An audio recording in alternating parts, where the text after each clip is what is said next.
Well, good evening and welcome to Business Prime. My name is Kelly Boss and thank you so much for staying with KTN. Now, for many Kenyan exporters, the dream of the UAE market has turned into a multi-billion shilling nightmare. Despite a 39% surge in demand for Kenya meat across the Gulf, local traders are being bled dry by a toxic mix of fraudulent buyers, opaque regulations, and a lack of on-ground support.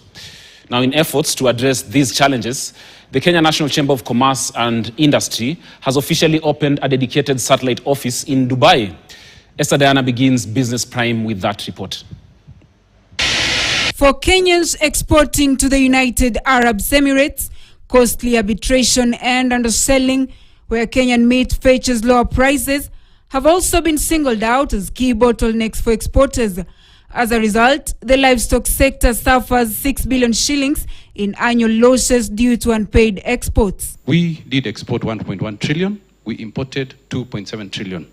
So there's a negative balance of 1.6 trillion, almost 1.5 times higher than what we're importing. What happens? It means you as business people are doing business in an environment where there is poverty. The new Dubai office seeks to mitigate associated risks by offering buyer verification and approval services, assistance with legal documentation, and secure payment options. At the ceremony, it was noted that the situation in the livestock export sector is more alarming, as about 30% of livestock exports to the United Arab Emirates and Saudi Arabia remain unpaid. In addition to payment defaults, we lose approximately 4,000 Kenyan shillings per goat due to lower market prices from inadequate trade and even disease control patterns.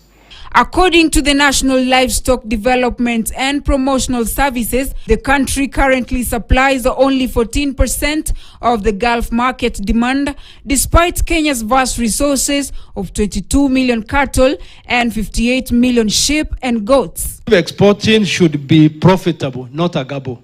It was also revealed that 85% of people who trade in Dubai are foreigners, and that Kenyans are the ones who are mostly scammed because they ship meat without receiving their money upfront.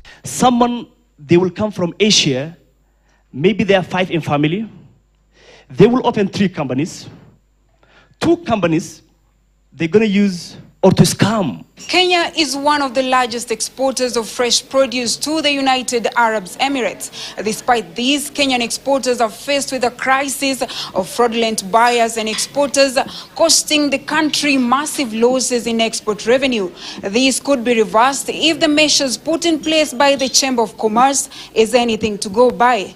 Esther Diana, KTN, Nairobi. Now, Kikuyu market traders are facing a tug of war with modernization.